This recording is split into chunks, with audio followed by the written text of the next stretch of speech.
Welcome, welcome, welcome to this third seminar in the Learning Together for Better Lives series. I'm Fionnuala, I'm your host. I'm with the Health Determinants Research Collaboration, Aberdeen, which is led by Aberdeen City Council with partners of University of Aberdeen, Robert Gordon University, NHS Grampian and public partners.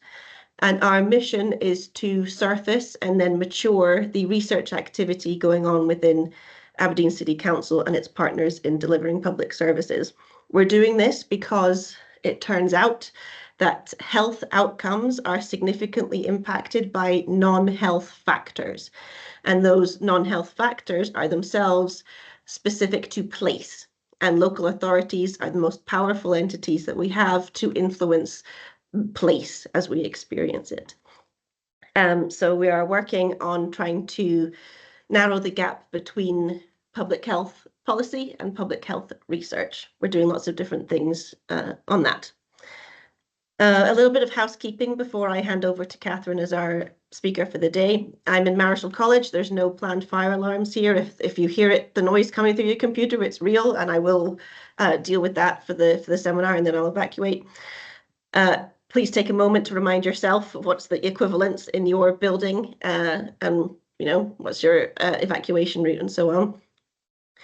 This session is being recorded. The recording will be available, and if Kathryn's happy, it will be publicly available also.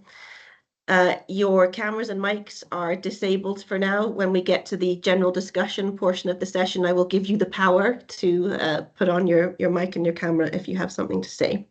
In the meantime, you can type questions into the Q&A function, and you can type general comments into the chat function. That's the boring part over. So Dr. Kathryn Martin is with us today. Kathryn is at the University of Aberdeen. She is a senior lecturer. Her specialism is public health, and she has particular interest in public patient involvement. She's the leader of the hub for PPI. She's also a co-applicant in the Health Determinants Research Collaboration for Aberdeen, so her involvement goes way beyond this one seminar, and that's excellent because though I've only been here a few weeks, Kathryn has really impressed me by such a hands-on, let's get into this, get this stuff sorted kind of person. So I think there's lots of opportunity to continue harvesting her brain for years to come, if that doesn't sound too much like a sci-fi plot.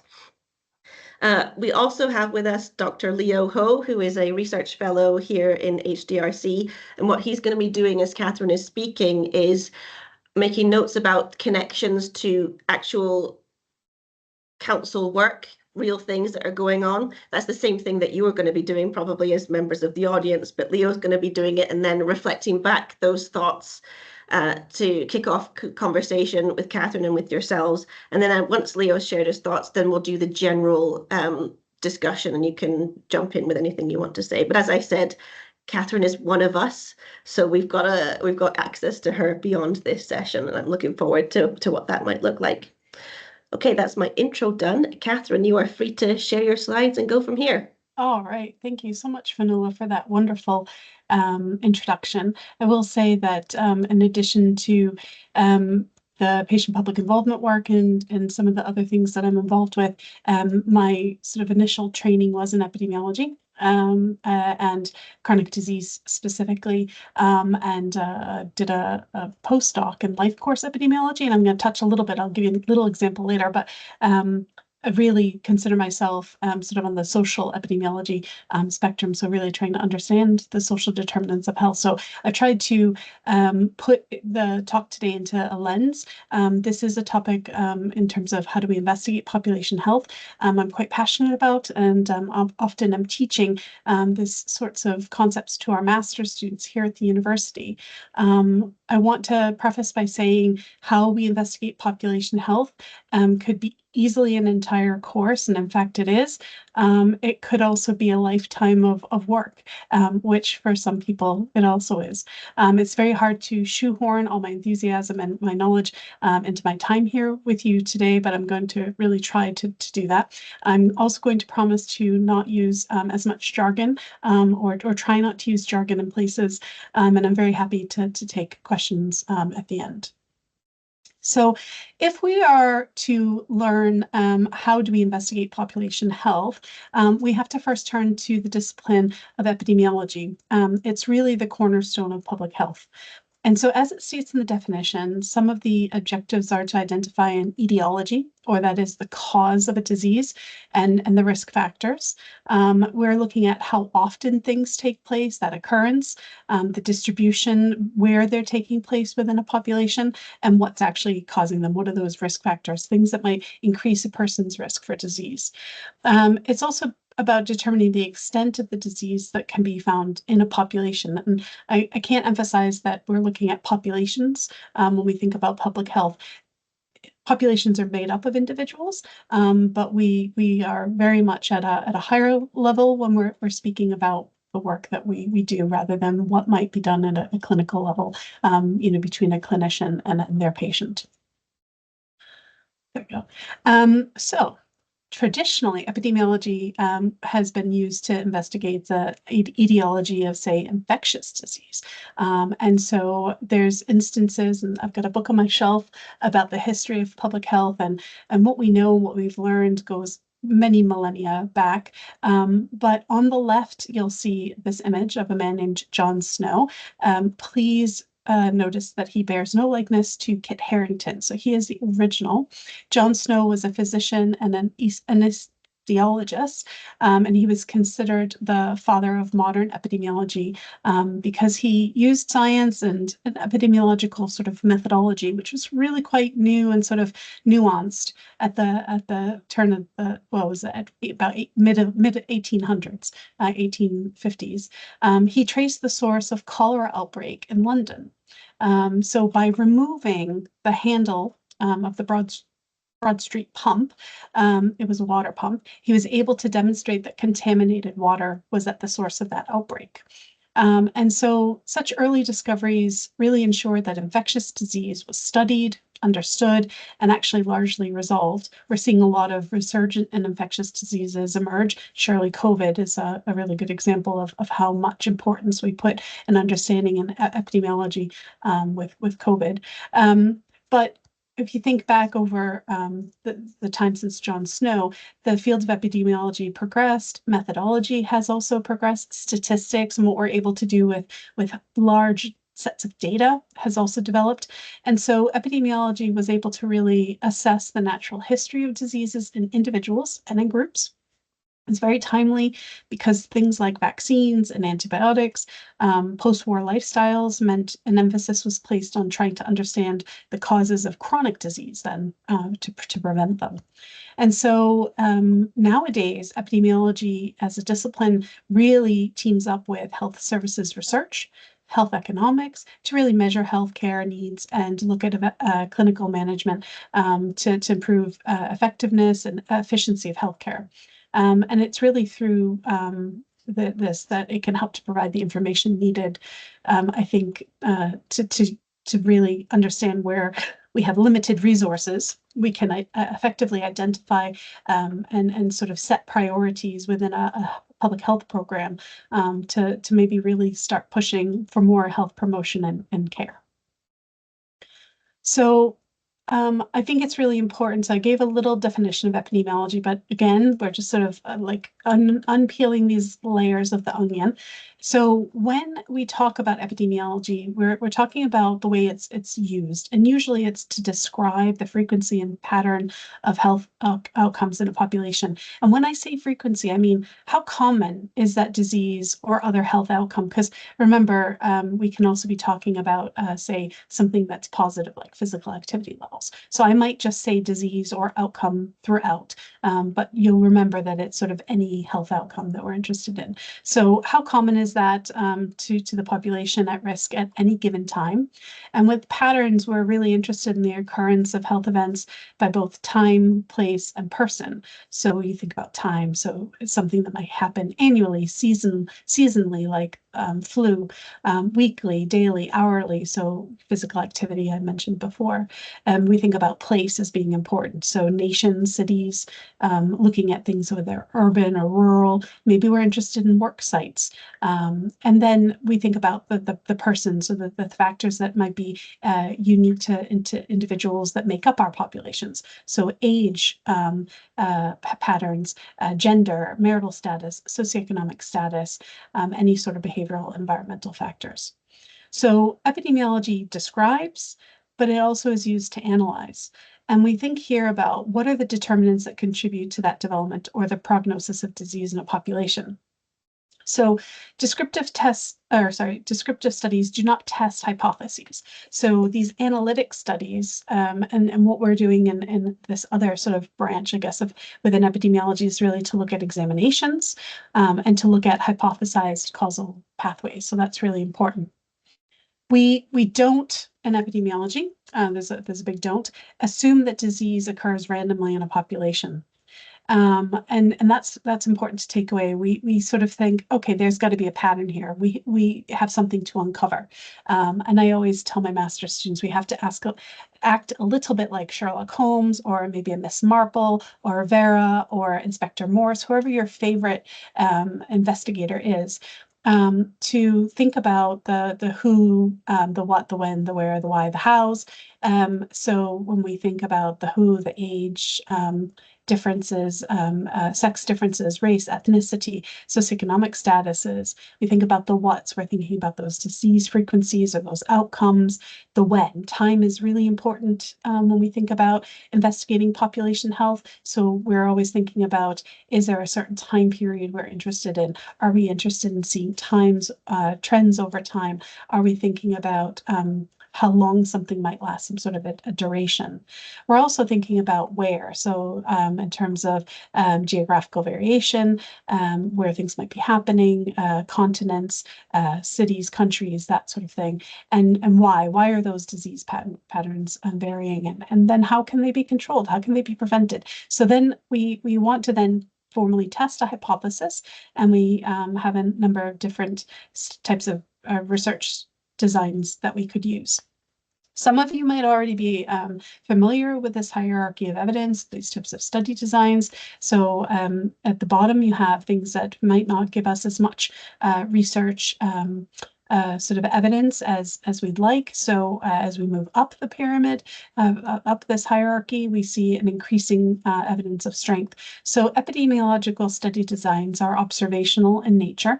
So therefore, I've ring-fenced the ones I'm going to talk about today, because while I guess we use those observational studies to determine causality. We don't actually do any interventions or to actually or any trials and investigations to establish causality. So that's where a randomized controlled trial, we're doing something to individuals to say, okay, let's see if when we do something, it's going to change the outcome. That's slightly higher up. And then you have systematic reviews and meta-analyses. But what's important here, and I put a little bit of a star next to the systematic reviews and meta-analysis, is that most of the time they are using a lot of the observational study designs to say something about the strength of the evidence. So looking at multiple research projects and studies in different populations, and then trying to use some statistical techniques to make sense of that, to say something about the level of strength of evidence. So when we're starting to ask questions about what the relationship might be, and we need to figure out what kind of study design we might be interested in, you might have a topic in mind. So I have considered here sort of neighborhood environment. I know a lot of what's being done at the council, and maybe some of the things that HDRC is focusing in on at the moment is around neighborhood and environment. We might think about some outcomes like asthma and physical activity levels and mortality rates. We might be interested in the ways in which other variables or concepts might be related. So like ethnicity and body mass index and age and gender, socioeconomic status. We might be also interested in things like self-rated health and smoking and air pollution and green space. And I could go on, couldn't I? There's a whole number of things, but I just left it there because basically I ran out of space on the slide template. So we start to ask these questions about what the relationship might be between these types of variables, so like the concepts that are listed on the left. And we might say, what is the relationship between X and Y? So that's the first example A. Does X lead to Y? Does X, what's that relationship between the two? So if we're using some analytical types of epidemiological study design that we're moving forward, we're creating that hypothesis. So we're asking those questions. What is that? What's the relationship, say, between asthma and physical activity? Is there a relationship with other variables? So can asthma lower physical activity levels? How might self-rated health or smoking play a role? And then we can ask, would there maybe be a moderation effect? So, and very, very briefly, B demonstrates a moderation effect. So between asthma and physical activity, maybe people who have better self-rated health, so they're the ones saying, okay, actually my health is pretty good, they might have higher levels of physical activity. I might want to explore that conceptually, and that diagram might help us to understand that. You can create things called DAGs. They're dialectic, analytic, no, oh, this is where I should have, I'm not going to be able to say it out loud, but anyway, DAGs, we create DAGs. Directed acyclic graphs. Thank you. Yes. Thank you for saving me. My mind, I'm just going and yeah. And then in the final, in C, we might start to look at whether or not there's a mediating influence.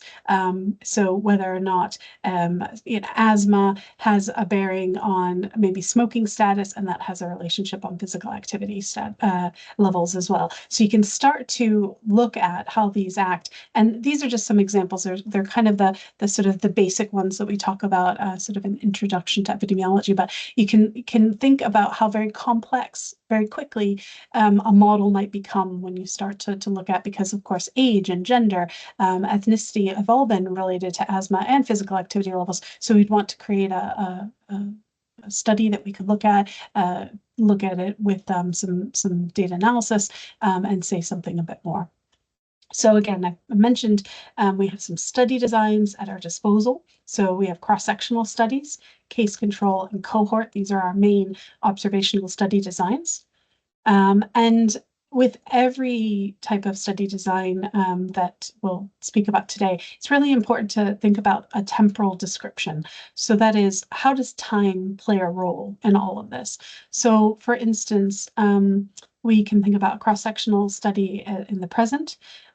We can think about case control and retrospective cohort studies as sort of starting in the present, but sort of also needing to go back into the past, into the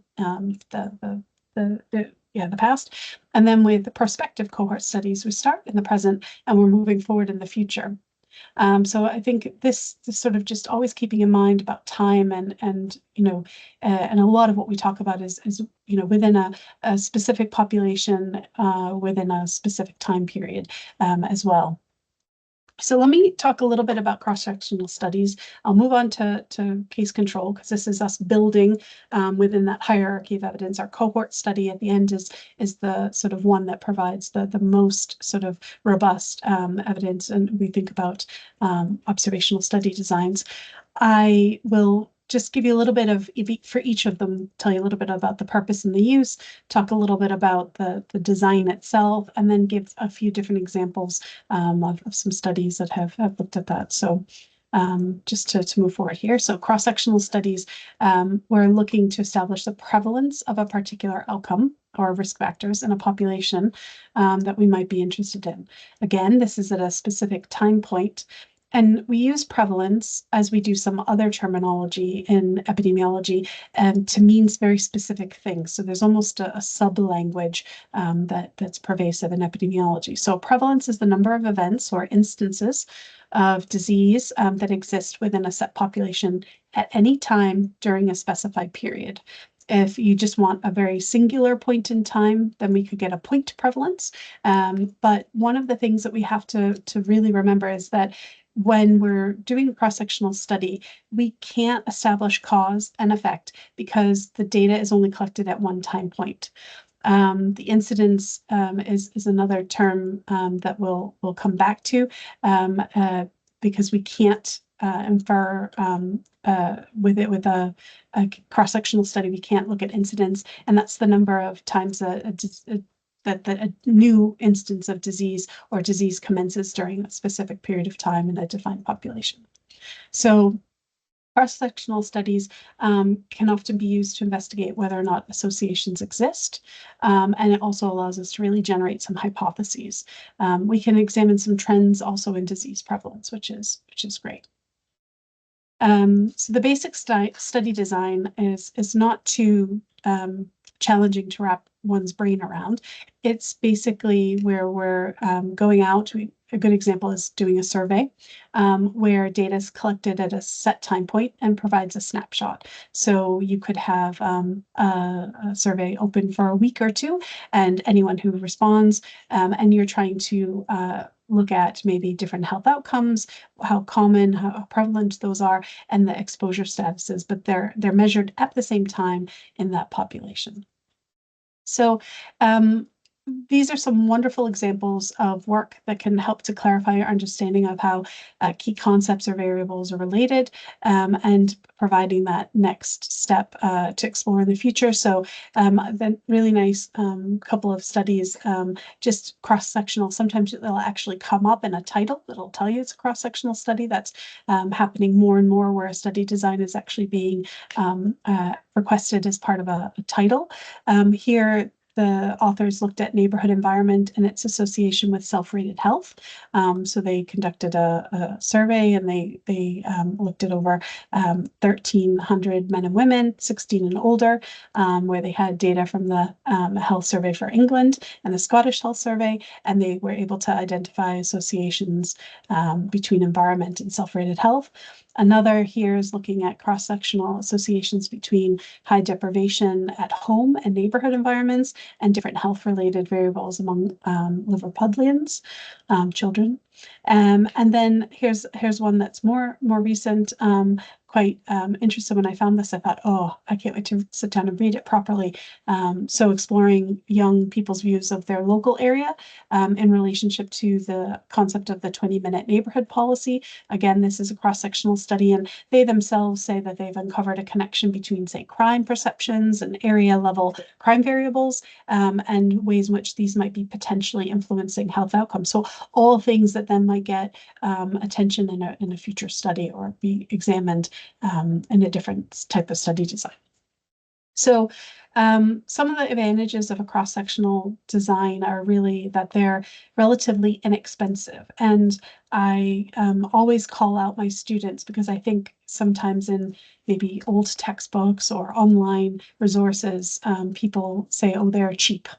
But nothing in this world is cheap. And a good example of a sort of a cross-sectional study is the census. That's certainly not cheap. And so I think depending on what you're comparing it to, a cross-sectional study might be relatively inexpensive, and it can be conducted in a shorter time span because you're just looking for that. And I'm doing the old-fashioned snapshot for a photo, which I think millennials now do this, but that's okay. Snapshot. We can estimate a prevalence of outcome of interest, and we can look at many risk factors and many outcomes at the same time. So that is a real nice advantage. We can use cross-sectional studies to help us with public health planning, to understand that disease etiology, so where it's coming from, and to also generate hypotheses. I think I've said that a lot, so I probably leave it there. The nice thing is that there isn't any loss to follow-up. So this is when you might be studying a population for a longer period of time, which is the case with cohort studies, and I'll mention this again, and people don't often then keep continuing to take part in the research. And so when you lose people from a study, you lose power and the ability to actually say some very important things, and might introduce bias. I'll talk about that after. So there are disadvantages to this type of study design, because selection bias can occur at recruitment. we all know in our work that there's always certain people who put their hands up to take part in something or say yes to doing something, and those people somehow systematically differ from those who don't. And so it's important to understand who's taking part and why, especially if it's at the point of recruitment. If you don't have enough people taking part in a cross-sectional study design or cross-sectional study, you could actually end up with a low response rate, and that's also prone to bias. So what we're able to say about generalizability to other populations may be limited. We definitely cannot make a causal inference. And again, that jargon is really that X causes Y. And because everything is collected, all that data and information is collected at the same time, we don't know if exposure has happened before the outcome. The other thing about cross-sectional studies is if you conduct it with a different group, the results may be different. So they're limited in what they're.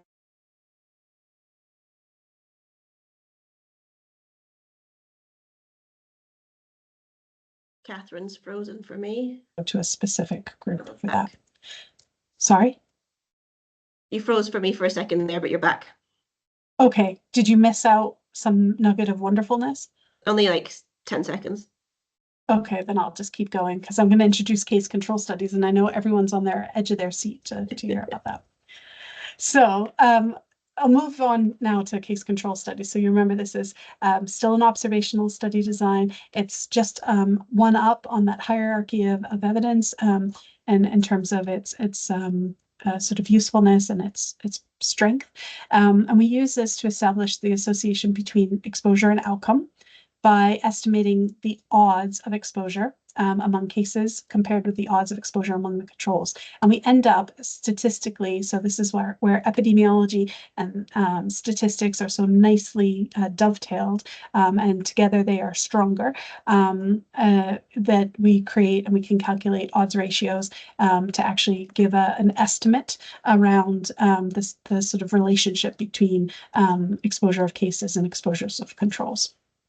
Case control studies are really great to study rare disease when there's maybe a low sort of incidence or prevalence.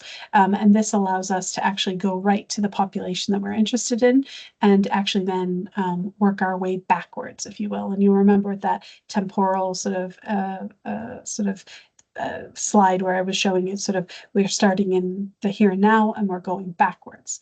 And it's very important, I've got a little note, that we have to clearly define and identify cases and controls. We want to make sure that the people that we're saying have the disease and the people that don't have the disease were very clear. So this could often mean using some sort of a gold standard tool to ensure that someone has actually been identified with having, say, lung cancer or other like a Barrett's esophagus, that sort of thing. So this is a diagram that you might see if you go and delve into reading more about different study designs. So you always have your population of interest. This is usually about a particular disease. And then we start to say, okay, these people have the disease and the controls don't. So we separate them out. And then we start to go back and we'll explore whether or not they were exposed at an earlier date. And we can then try and calculate that odds ratio to see if there's a difference between those that were exposed and got the disease and those that were exposed but then didn't get the disease. And we always like to pull our cases and controls from very similar populations to try and avoid too much disparities. But you also have to be quite careful. This is where reading more and really understanding the design will come in handy. So with our sort of trying to understand, whether or not someone was exposed or not, that data might come from recollection. So whether or not individuals are recalling their exposure from the past, or it might come from medical records, school records, something else where it was measured. And it's always best if there's an actual record somewhere, because recall can be quite challenging, and I'll mention it later when I talk about it as a disadvantage. So as some examples of case control studies and how powerful they are, and I mean powerful, and this was conducted back in the 1950s. You can see the old typeface. This is the most famous, as all epidemiologists will know, the 1950 Dahl and Hill study that uncovered the link between smoking and lung cancer. So it forever changed our understanding of the risks associated with smoking tobacco. It has been a foundation for future research and looking at causal links ever since. And, you know, a lot of really wonderful work. We think about all that we have at our disposal now. A lot of very fundamental and elegant work was conducted back in a time when computers and technology and what we had available to us was not as easy to come by. So more recently, this case control study has examined an association between lung cancer and occupationally derived socioeconomic status.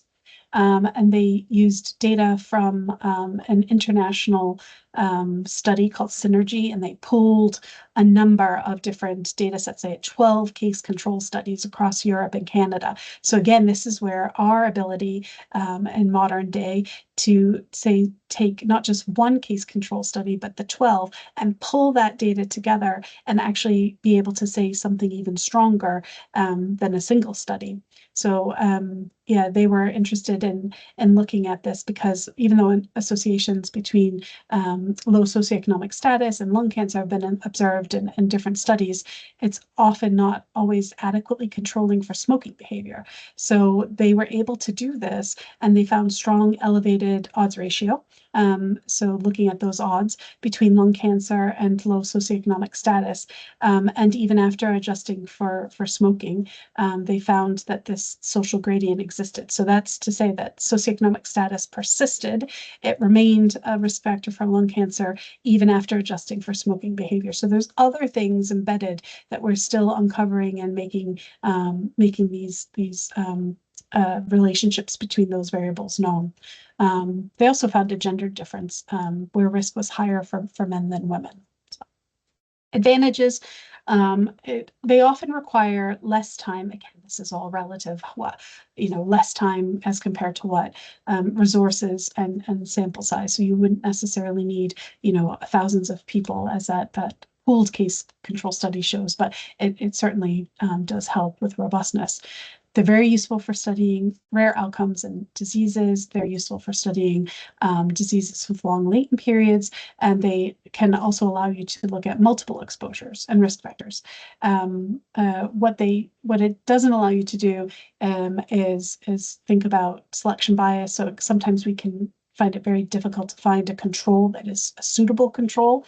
And recall accuracy can be a problem. So if I'm thinking back to maybe my diet and how many fresh fruits and vegetables I was eating, say 30 years ago, or even you know, what levels of physical activity or, you know, what medications you're taking, that can be a problem.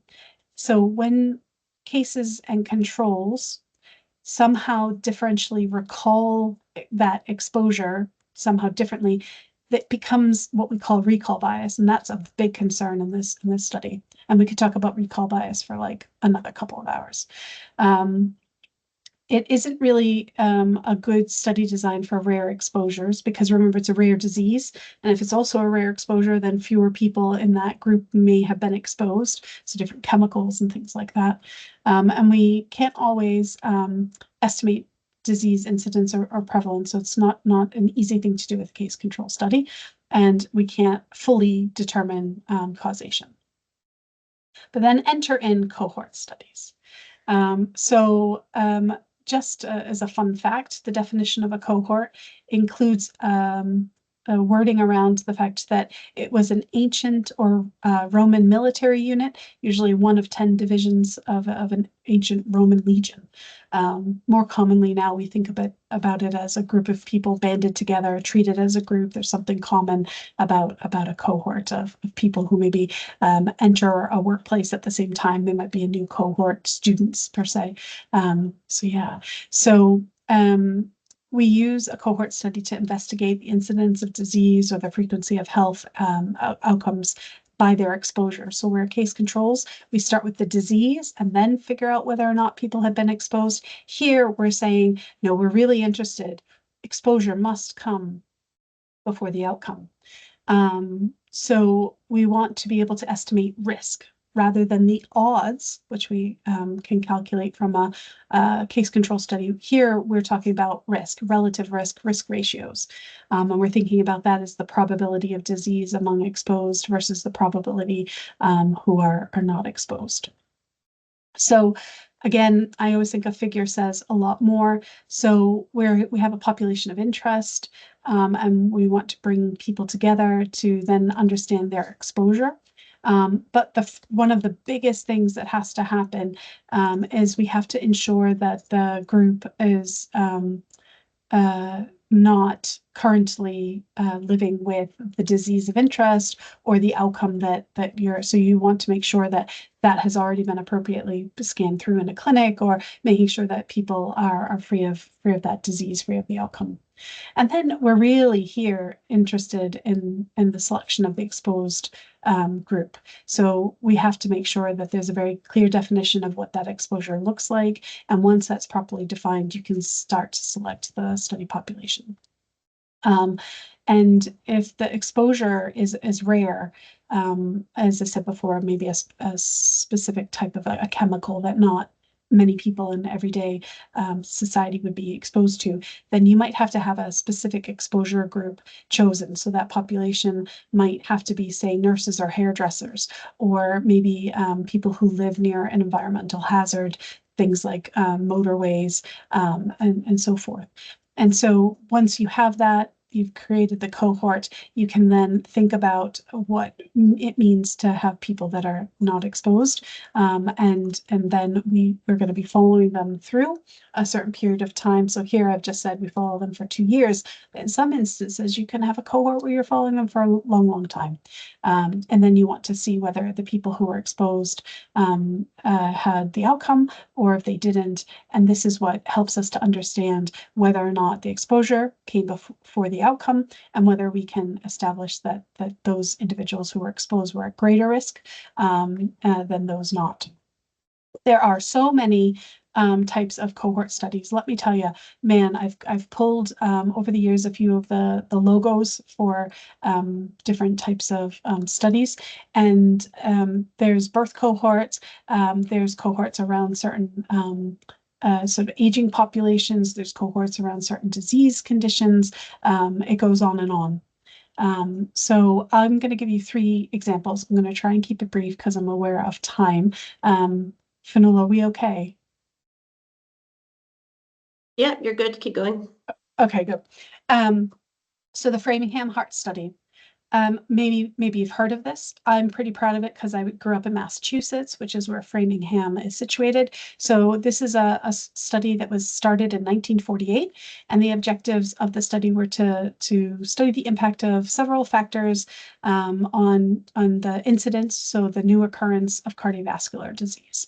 And they were really interested at that time, and a lot of what we're taking for granted now around cardiovascular disease and health and is based on knowledge from Framingham Heart Study. So it can go all the way back and think about this all these years ago. They were really curious. What about blood pressure? What about smoking? What about body weight? What about diabetes and exercise? And in addition to, those cardiovascular diseases, they were specifically interested in coronary heart disease, stroke, congestive heart failure, and peripheral arterial disease, PAD. So they started with a defined population. They knew they were going to have a cohort study. They were going to have to make sure that they followed these people over a period of time. And so what they did was they chose an entire city as their defined population, Framingham, Massachusetts, and then they sampled 5,209 men and women. And it was deemed at the time to be quite a generalizable city. There were a lot of white and blue collar workers, so they felt like this was really well placed. It was also very close to the city of Boston, Massachusetts, a lot of good research institutions, medical centers. So the table on the right here is illustrating one of the earliest papers from the study showing a 4-year incidence of arterial sclerotic heart disease. And they clearly, it's very nice and elegant, but they clearly take the number of new disease among men, and then they divide that by the total population, and they calculate an incidence rate. And so that's sort of the beginning of the beginning, if you will. But over time, so much has been learned. So they have a nice figure that they've noted some of the really big, meaningful and impactful findings from the study. So much of the now common knowledge concerning heart disease and the effects of diet and exercise and common medications like aspirin is based on this cohort, this longitudinal study. They've now added 3 generations. So instead of just sort of finishing, what they did was they looked at offspring. They wanted to see the role of obesity and other things like hypertension, and trying to understand genetic elements as well. So they have been able to do that in terms of using these littler sub cohorts, sometimes for specific purposes, because that can help to minimize cost and lengths of studies as well. The lifespan study. So this is a bit delicate, and looking at this now, maybe there should have been a trigger warning. I don't know. But the lifespan study is a research program that has investigated the lifelong health effects based on epidemiological studies. And its major objective was to investigate long-term effects of atomic bomb radiation on causes of death and incidence of cancer. So after World War II and the horrors of the atomic bombs in Hiroshima and Nagasaki, they had about 120,000 subjects that they selected, and they have been followed through national census in 1950. From 1950, they've been followed since that time. So they identified them through the national census, and they followed them through. They had about 94,000 people who were exposed to the atomic bomb and about 27,000 who were unexposed. So they were initially interviewed about circumstances of their exposure, and through sort of mailed surveys and things like that, and asked to provide information about their lifestyle and other things about disease occurrence. And so based off of this, it was really possible to conduct studies on rates of occurrence of cancer and the causes of cancer death related to radiation and other factors. It's really one of these studies that we would call a natural experiment in epidemiology, where something has happened and then researchers are right there ready and poised to actually go in and do some research. So there's a lot of this around natural disasters, things like hurricanes or tsunamis and whatnot. And we have an opportunity sometimes to be able to look at the outcome and the impact of such events. And so something so horrific has actually been so beneficial scientifically, and a lot of what we know, as I say, has come from the study. So this is just a slide showing the excess relative risk for different types of site-specific solid cancers. And so this was exposure after 30 years. And so they've been able to look at this more in depth. And a lot of this research, we wouldn't be able to expose people to radiation at the extent that they were. And I think that's an important thing. There's a lot of work we can't do. We can't always do, but this is where these natural experiments, if you will, are so crucial and valuable. My third example is the MRC National Survey of Health and Development. It's also called the 1946 British Birth Cohort. I did some of my postdoc research in London, working with the team, looking at some other things. But overall, this is a nice birth cohort. It's a really nice example of after the war, there was a curiosity, a concern about what was going on. Birth rates hadn't really sort of picked up as much as they had hoped. They wanted to understand things a little bit better. And so all mothers who had a baby in a week in March of 1946. So again, really specific population. It's time bound, so that creates our cohort. And these children and mothers were interviewed by health visitors 8 weeks after the birth, and it's made up a nationally representative sample of over 5,000 people, and they've been followed up 25 times. There's been some really good success. They've got great response rates. They feel as if they're really part of some pioneering and groundbreaking work. There's a big focus on longitudinal research questions and thinking about ways in which that research has impacted on policy. So some of the things that they've found, so a couple key findings are low birth weight babies had higher blood pressure in midlife than those who were born of higher birth weights. Fathers with non-manual occupations had so the offspring had lower blood pressure and obesity, and also better lung function and cognitive and physical capabilities. So that's an interesting, the idea of your parents' occupation. So again, we might already feel as if we know some of this knowledge, but this is work that was done many years ago that has helped to understand that. More recently, there's been some work by Professor Rachel Cooper around high birth weight and stronger grip strength at 53 years. So there's still a lot still being explored. Now, some ideas for your next book club. Each of these cohorts has sort of a book in popular press that you're able to purchase should you be interested. They make for really good reads, so I recommend them. So advantages, we can study rare exposures with cohort studies. We can study multiple exposures. We can explore changes in exposure over time. We can explore multiple outcomes, although we always want to make sure that we are choosing the subgroup we do the analysis on that don't have that outcome to ensure that we know what has come first, the exposure or the outcome. That allows us to define the natural history of disease, and it allows us to look at the temporal sequence of events. We love the word temporal. We can look at incident rates. We can measure those directly. And this is where it's less prone to recall bias. So the worry about people who inaccurately remember their exposure, because we're collecting exposure concurrently as we move forward through the study, and therefore the recall bias may be minimized. Some of the disadvantages, again, they're usually slow. They can be quite expensive depending on the time period for follow-up. They're definitely inefficient for rare diseases or outcomes.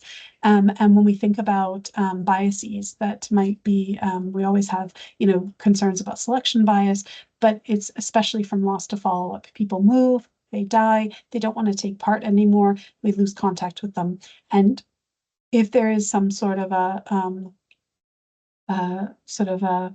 differential or non-differential reason for that follow-up, we have to understand so that we can understand that bias and what that does to our findings. Confounding can be an issue. I could spend a day on confounding, so just let you just hear that word and come back to it if you're interested. And over time, some things in a cohort study can become quite historical. So for instance, in the 1946 birth cohort, they had issues with the scans that they were doing. So over time, there were some years where people went in and had a more detailed clinical examination, but the types of scanners had changed. And so how do you ensure that those findings from, say, one study time point and another can be accurately sort of compared? Right. I would be remiss, so I'd like to just touch briefly on here that there's other types of studies that we can answer research questions on. Most of the time that these are about the unit of observation being the population or the community rather than individuals. And so we can use some of our cross-sectional, we can use our cohort study designs, we can look at research questions with those types of designs, but really using not individuals where you collect surveys or data on an individual to say something about the risks associated with developing an outcome, but you're looking at maybe making geographical comparisons where you're looking to say, well, okay, the incidence or prevalence of disease or mortality is different between one place or another. You're seeing whether differences exist in the same place over time. So are there trends that we're observing? Are they changing? What might be the cause of that? Is it a public policy that's been implemented? And so you can see some sort of a natural experiment, if you will, sort of being implemented because of the policy. And we would also be interested in seeing if diseases or differences exist in the same place over time. Sometimes moving to a new environment is a way of being protective or harmful to health. So that's like a migration study, really. We're thinking about lifestyle and access to care, and so whether or not disease has a background or an origin, that etiology that's genetic, or is there something more, something to do with the environment? So a lot of these ecological studies are telling us about the environment and the people who live there. We can begin to better understand root causes and whether these are due to the better ability to identify disease via diagnostic techniques or tools, or again, as I said about genetics, and it's really these can be quite powerful as well.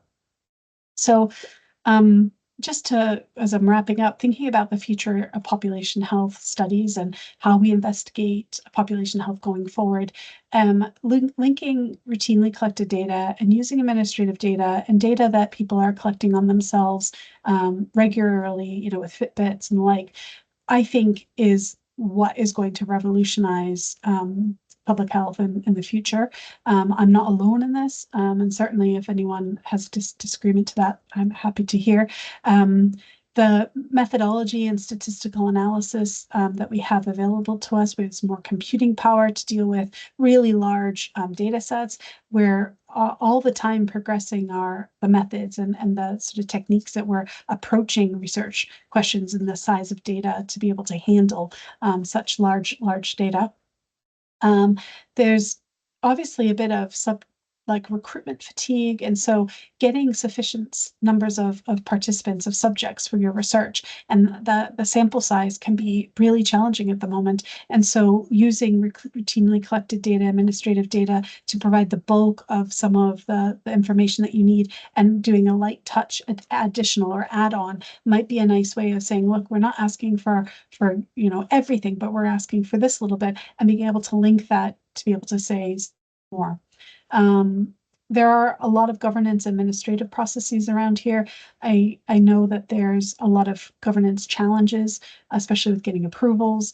There are local sort of processes that can help to streamline. There's the North Privacy Advisory Committee that is part of that governance around ethics and Caldecott and R&D.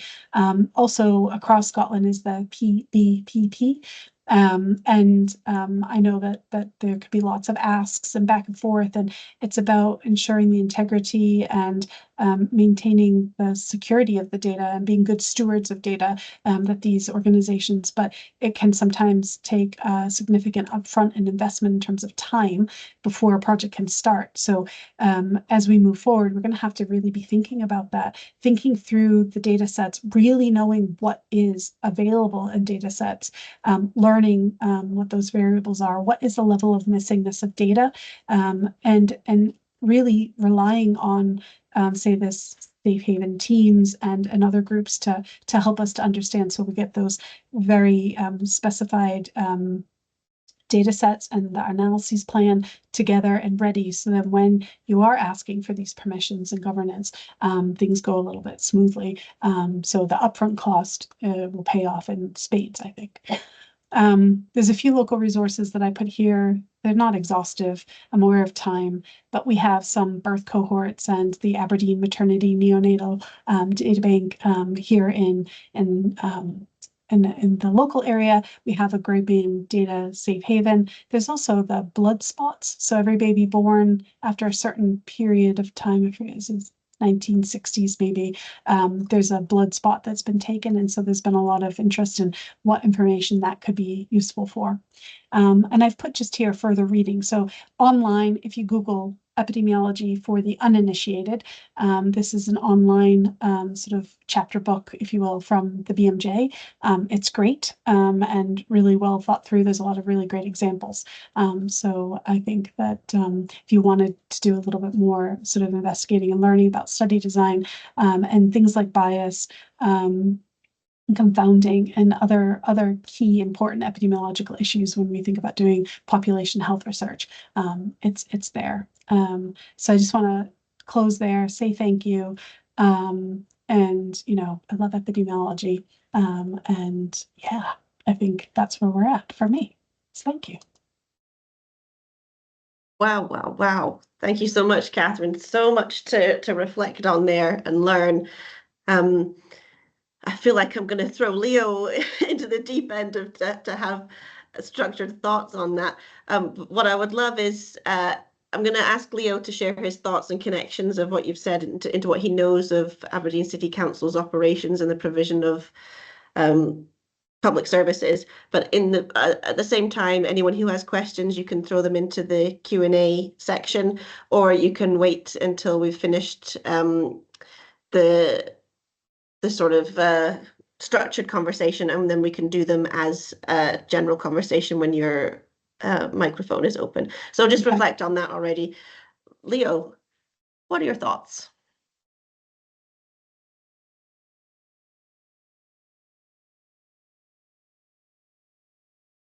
Oh yeah. Let me just. Is that going? Yeah, yeah, it's fine. Thank you, Finola, and thank you, Kathryn, for her spectacular presentation. The presentation brought me to school. Like, yeah, I still remember, like, a few years ago, I studied master's in public health and came across something similar. And yeah, I was lucky enough to, during my PhD, I taught several sessions on epidemiological research and stuff like that. But yeah, and I think in ACC, officers may not be unfamiliar with this kind of studies, especially cross-sectional studies, because well, even though they may not use that term, but they have been doing a survey or public consultation every year, and actually they are involving in epidemiological research. So yeah, there's no problem for cross-sectional study, but for case control study or for cohort study, we may not be involved in these study designs. So, but sometimes we may go online and try to find some observational studies to support our decision making or support our planning. But many of the studies were conducted in the United States or other European countries. Like, for example, the Framingham heart study conducted in the United States. So I wonder how relevant these studies are, and how should we pay attention to using these data to inform our decision making and planning. So do you have any ideas, Kathryn? Sure. So, little reverb there. So it's a good question. So when a study is conducted in a different location, and you think that there's something maybe, and you're right to question how generalizable is that study design to your own circumstances or where you are and the people that you're working with, the populations you're interested in. There's a lot that goes into thinking about whether or not something is generalizable or not. And certainly there's lots of differences all across the globe in terms of access to healthcare, the services that are provided, the structures that are providing it. And then there are things that are sort of more fundamentally and sort of common to humans that are sort of either a genetic element or just the types of lifestyles, availability of foods and types of exercise. So there's lots of things that we consider. And so I think you have to really weigh it up and understand how the study has been conducted before you start to draw any sort of parallels. I wouldn't want anyone to ever dismiss a study and say, well, it's totally not generalizable just because it was conducted in a different part of the world, if you will. And certainly it's about asking some more of those like critical questions and delving a little bit more deeply to sort of unpick that. And when in doubt, consult an epidemiologist.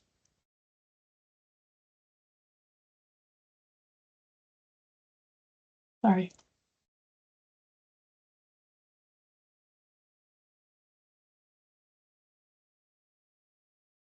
Okay.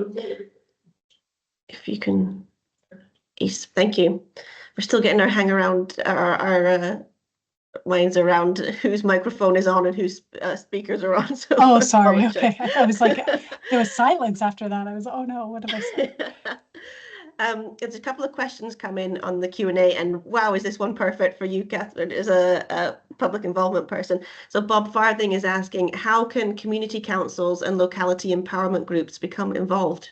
Yeah, so it's an interesting question. So, and if Bob wants to like comment or give a little bit more as I'm speaking, just so I'm making sure I'm answering it correctly. You mean become involved in research projects that are ongoing, so epidemiological investigations. I think that's about seeing what's going on and just sort of making some connections using the HDRC if there's some interest. How could you get involved in better understanding study design as an approach to how you implement that in the workplace? Like Leo was saying about a lot of times cross-sectional studies are being conducted, and B's got a question there about what trips people up the most, so I might try and answer a little bit of that as well. So it's about understanding, okay, how are we approaching the research question? Where do we have a clearly defined population? Where are we going to go? And what does the method of trying to collect the data look like? Is it the most robust? So it's about the sort of unpicking and going deeper into that study design. Sometimes people get tripped up by not really having a very clearly understood to themselves research question. You think, oh, we want to look at this, but actually taking the time to think it through, to write down what is the aim of what you're about to do. What's the specific research question? Do you have a hypothesis that you want to test? Are you doing a descriptive study? Are you doing an analytic study? So that sometimes trips people up, but also I think, Bob, that's where you could become more involved. And so whatever's going on locally within your group or your department, to sort of ask more questions, right? So, okay, we want to go and do this, but is this the right question? Are we going about it the right way? And now you've got your hand up, Bob. So do you want to come in? Yeah, I'm just going to enable everybody's right to put on their mic and camera now. Apply. Saving. Okay, so Bob, you should now have the power to speak. Maybe not. Let me see. Oh. Maybe not. Did other people get a notification that something came up? I didn't, but I already had permission. Yeah. Yeah, I'm seeing thumbs up that other people did. So Bob, maybe if you're away from the keyboard for a second, you can put something in the typing chat because that's still there. Everybody else, also, if there's any questions you'd like to ask Kathryn now while we have her. Can I also say about what trips people up when they're starting with research? I think they think it's super easy and anyone can do it, which is kind of true. Anyone can go out and ask questions of a population. You can stand out front of Marshall College, you could stand out front of Union Square, and you could do a convenience sample and ask people what their favorite ice cream flavors are. Everyone can do research, but if you want to do something that is going to be able to say something meaningful and answer your research question and is a sort of well thought through and well constructed study design, what tools are you using? A lot of times people will make up their own research questions, like around, say, chronic diseases. What is it that you're are you looking to understand whether that chronic disease, the burden of chronic disease, and whether or not there's associated disabilities? Well, there might be an instrument, a validated tool that exists that you can actually use rather than just writing your own set of questions. And so I think that's where sometimes people get tripped up, is the construction of, say, a survey or a study, and the appropriateness of certain things. I don't mean to sound like holier than thou, but it's that, sometimes people approach it and are very quick about things. So. Bob was saying chat isn't working for him. He was thinking about the input and output, or outcomes rather, and communication, I think, relating to the community councils and locality empowerment groups becoming involved. Any comments on input, output, communication as the PPI component? Input, output. This might be where academia and council speak. Someone interpret. Diverges, yeah. Diverges. Input and output. You mean, so like impact and, sort of engaging and using novel tools and techniques to actually communicate about findings?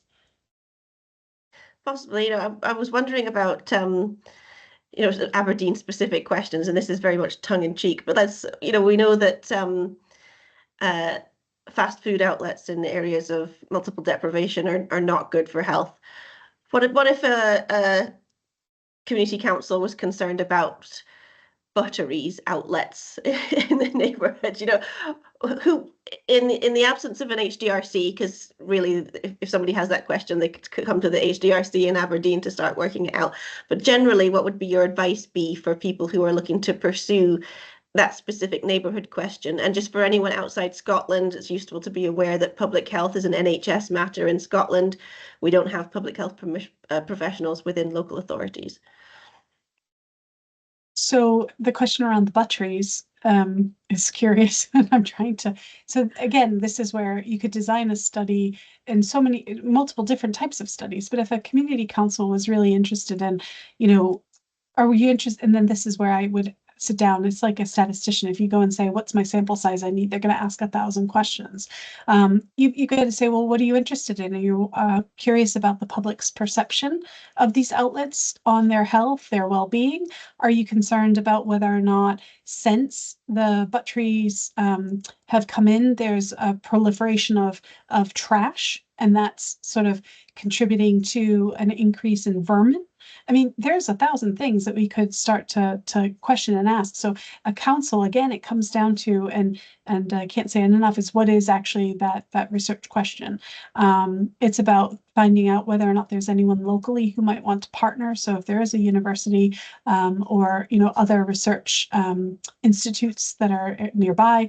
I mean, if a community council came and said, look, we're really interested in doing a project, especially here in the University of Aberdeen, and I know RGU, there are research projects that students have to undertake. And so that's where you might be able to say, okay, over a summer, they could work with and to design a survey and something that could be done. You could do bootstrap, like not bootstrap, sorry, sort of go out and sort of do boot.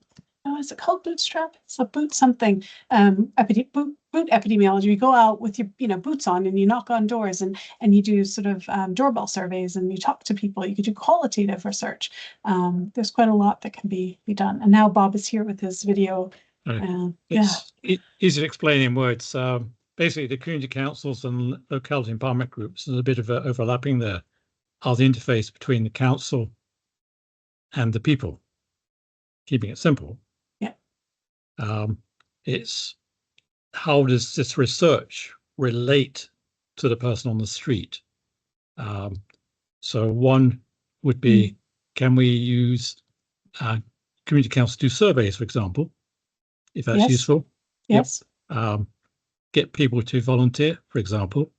I'm winging it a little bit at the moment, but also there are outcomes from the research.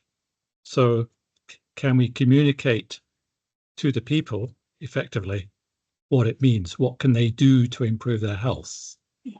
So I guess that's the overall objective of this research, is to help people either through the primary care, secondary care, or even individually manage what they're doing to have better health outcomes, if that makes sense. It does. I think if there's capacity within a community council to be able to say, come together and what are the priorities for our area, or if they have a specific question. Fionnuala, I like the question about, fast food outlets and things, because that was something that was a really big issue in my area where I lived in Aberdeen with the McDonald's. But that's something we're going out and understanding what people's perceptions are and what their needs are is quite important. And then being able to communicate that back is hugely important. Research participation at the moment is sort of dropping, so people aren't necessarily taking part in research studies like they used to. And what we seem to be hearing a lot is people don't ever get feedback from that. And they feel as if they spent time, they completed a survey, but nothing is ever coming back.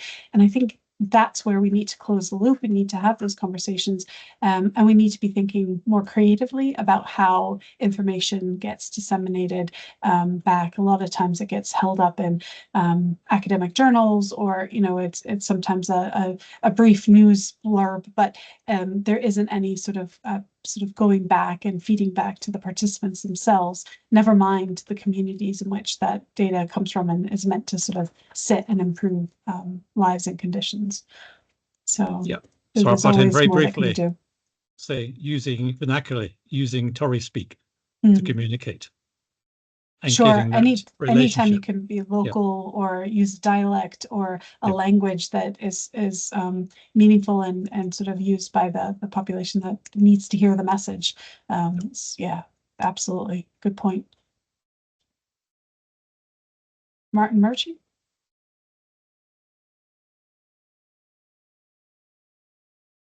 Maybe with you. Yeah, Martin's going to use my mic. Oh, you're in the same room. Yeah, all right. Well, I am now. But people were talking too loudly near me. So thanks, Kathryn. I just wanted to kind of come in and thank you for the presentation, and Fionnuala and Leo as well.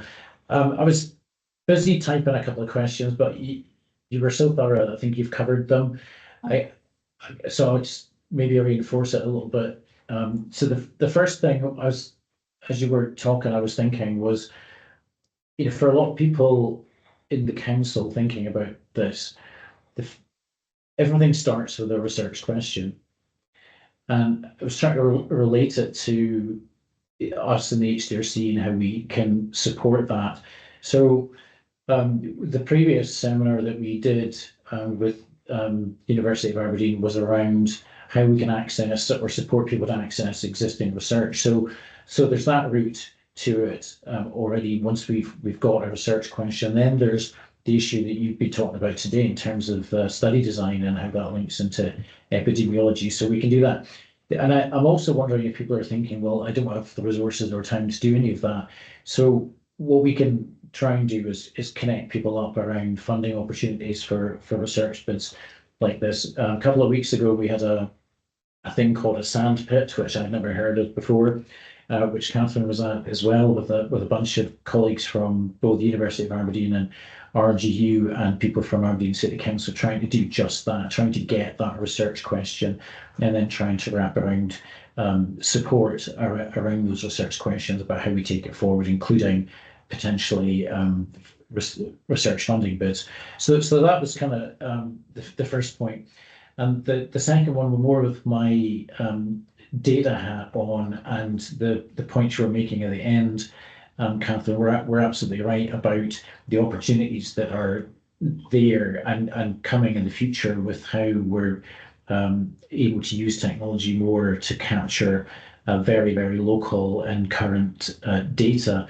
What I would say is that we do have a work stream through HDRC, but also across my broader remit in the council as well, to get us to a position where we've got more research ready data sets. So for example, we've got a project that's getting some traction just now around linking housing data that the City Council holds with patient level data from NHS Champion.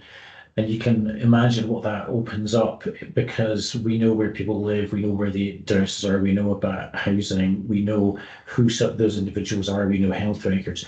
That is not to say that we can then immediately do things with it, because it does come back to the questions that Kathryn was talking about around ethics, information governance, usability of those things. But what we're doing is trying to prepare the environment to make that stuff easier for people when they do have that research question and take the opportunities that are there. So those thoughts were in my head as you were going through it, Kathryn. But I don't think either of those things are questions, but you can comment on them if you want. But yeah, I'll be quiet. I'll put my video off, and just thanks again for helping us out today. Thanks, Martin.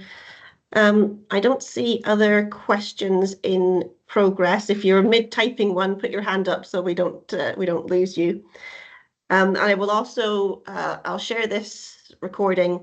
I'll put some information as well about what Martin mentioned of funding sources, and if I can find some additional things to link this session to Aberdeen City Council activities and projects, I'll include that as well. The seminar series will return in August after a summer hiatus. I hope you will also return for the next session after a well-earned hiatus too.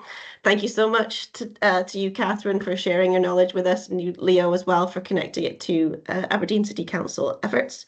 We're 15 minutes early, but I gift you 15 minutes of your day back. I hope everyone uses it wisely. Thanks, everyone. Thanks Bye. so much, Fionnuala. Thanks, Leonard. Thank you. Bye. Thank you. Bye.